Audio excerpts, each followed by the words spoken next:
you guys feel happy with who you are today, or do you feel like you still have some growing to do? Oh, definitely. I feel like you always have some growing to do. Yeah. Yeah. I think it's I think so long as you are not like, 70, 80 years old, like close to the end of your life, I don't think you should ever be happy with who you are. I think there's always room to grow because no one's perfect. Yeah. Facts. Bars. Philosophical taste right there. Bars. Yeah, I mean, I don't think you should ever stop. My personal philosophy is that you should never stop learning and stop Agreed. growing as a person. Yes, 100%. Bro, I mean, like, I think, I don't know, I said bro. When you, Bro. I believe like for like Alzheimer's, like one of the best ways to I think there's a study that was like people who learn languages later in life have like a much higher, a lower chance of getting Alzheimer's. Yeah, Think yeah. about how it's, I think the moment you accept you're old and not going to learn anything new, that's when it's over. Yeah. Yeah. I think that's you should when I you're- think you should constantly be curious. You should constantly want to know things, regardless of if you end up using it in life or not. Because, Yeah, I'm gonna shout out my dad for a second because I got that philosophy from him. My dad never ever in my entire life has not stopped trying to learn and grow as a person. Me too. He's always that person who tries to like learn like this odd skill or something. try new things. Yeah, and I had this moment with my dad, like I think it was like a few years ago, when I was just drinking with him and the topic of like toxic masculinity came up because we were like talking about, I was like talking about some family issues with him, with like my Asian family, and the topic of toxic masculinity came up, and he was like, "Oh, I've never heard of that. What is that?" And I was like explaining the concept to him, and he was like actually intently listening. He's like 70 years old, and he was like, I never really thought about it like that, but now that you explained it, I can definitely see some parts of that reflected in my culture. And I'm like, fuck, man, when I'm 70, I want to be as like open-minded as you. Yeah, right. Because I've met some old guys that are stuck in their ways. Yeah. And my dad is still like constantly taking on new information. Yeah. And I'm just like, fuck, man. Based. Respect the fuck out of your dad. I mean, fuck, I've met some young guys who are like that. Yeah, where they're just right? like, fucking, it's like, Yeah. yeah, I have decided to think this way, and no matter what you say or what I hear, I will not change my opinion on it. It's like, Yeah. okay, Yeah. that's your fucking loss. yeah. Do you guys ever wanted to leave Trash Taste? Seeing Trash Taste not reach its peak anymore, is that something that bothers you guys? Oh, that's a fun question. That's a fun question. I think some viewers do sometimes conflate like views with the success of their media, and I think they tie that intrinsically to what like their enjoyment of it. Like I think some viewers see that maybe Trash Taste doesn't get as many views it used to, and I think that they equate that to like, oh, I shouldn't like this thing. Like it's Yeah, Yeah. because other people aren't watching it. yeah, Yeah, I think yeah. there is an aspect of that, but Yeah, it's the mob mentality, right? It's like you see something that has lots of views, and you're like, oh, well, I'm more inclined to click on that because a lot of people have seen it. I also think like Trash Taste in the show it was a super Came at the right place at the rare, right time. like set of circumstances Yep. that Yeah. allowed it to reach a level of success that I don't think honestly it would have. Like if we'd started this now, Yeah. I don't think it would No, come close. It came at the right place at the right time. And a lot of people at that time had a lot of free time. It Yeah. was during COVID, Yeah. and we were one of the only shows that was recording in person. Yep. And there's a lot of like things that went right. And I think that it's reached a point now where I think I personally feel like it's at a healthier point in terms of how much work we put into Trash Taste, what the show is. And so I don't really get self-conscious about what the views Yeah, are. I, don't really I think care. we count our blessings, especially because, like, you My know, own when- channel and stuff, yeah, I would. But Trash Taste, like, Yeah, I think we count our blessings as well with Trash Taste because, like, you know, when initially during those first couple of years where we were getting like way more views than we are now, we never expected it to get that many views to begin with. Yeah. So it was a pleasant surprise for everyone, including us. So like now that we are where we currently are, as Connor was saying, like we're a lot more just kind of stable.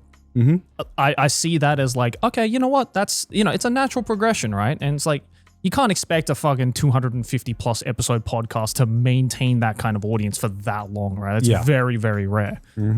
So like, I'm just happy of the fact that we're even still able to fucking do this. Yeah. I mean, I'm To be honest. I'm glad it's at where it's at. It's healthy. I will say the truth, and I would say the trash taste views. I think more people discuss it that as like not us, or more people care that it's not us than we actually do. Yeah. We've been upfront where trash taste has always been kind of like the side project for us for a lot of things. Yeah. So honestly, the fact that we're just still able to do this and it's sustainable is honestly the only goal that we ever had with Trash Taste. Yeah. I think there was a serious conversation that we had about like what the main focus was at one point, because Trash Taste was so big.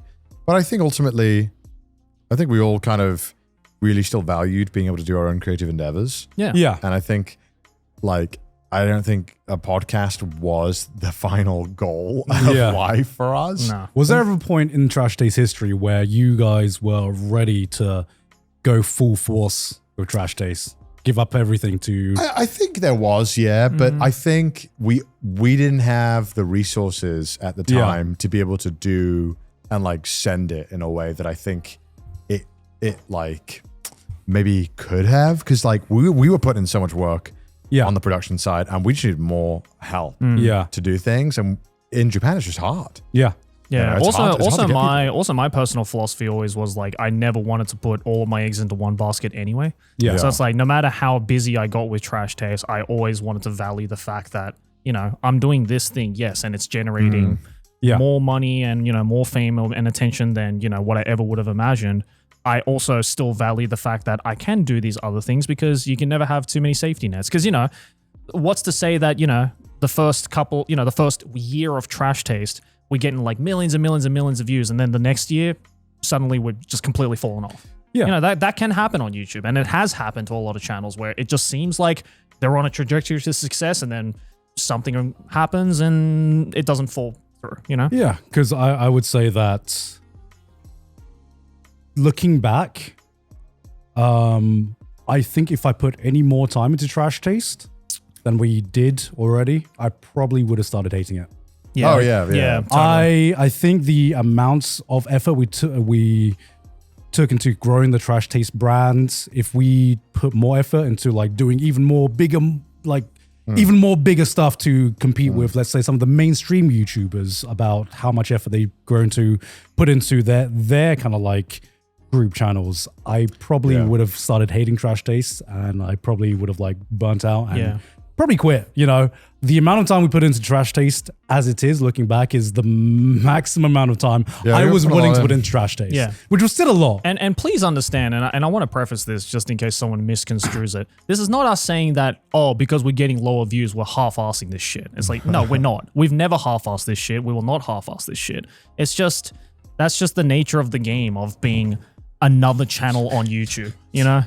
It's like, okay, I think we just grew, you know? And I think like... We're going to need more wine. Yeah. I think like it's just... I think like, you know, you're making the anime. Yeah. You've been in clothing. I've been finding streaming really gratifying. Like, I think for us, like, this is a special thing we get to do every week, but it was never going to be like the thing I get to do. You know what I mean? Yeah. Like, I'm very grateful we have this, but yeah. It is a side project, but we put 100% into it. But it was crazy. Like when it was like around, I want to say like cycling special. Yeah. That was when it felt like kind of like scary how big Trash Taste was at that. Yeah, definitely. Like that was kind of intimidating. Because then I don't know if you guys felt this, but I felt like there was a lot of people at that time, because the viewership was so high, that like there were so many people who were like waiting every week to hear what we would say. Yeah. And it's like, that felt kind of intimidating. Because it was like, felt like there was way too much weight being put on what we would come on the show and say. Too many eyes. And I found it like intimidating. Yeah. Because I was like, shit, I got to really think about what I'm going to say this episode. I agree. And There's way too many eyes on us, I feel. Yeah. But I know, not that it was like, it was, I think it was just, none of us have been in the setting where we had that many eyes on us talking candidly. Yeah. It wasn't that like because we had videos that had been viewed quite a lot, but it was always like from a different perspective and a different way of making it. But I think that was what was new, and we were showing a lot of ourselves, and I think that was kind of scary at the time. Definitely. But I think we've learned and gotten a lot better at all of that stuff, really. Yeah. For sure. It's trial by fire.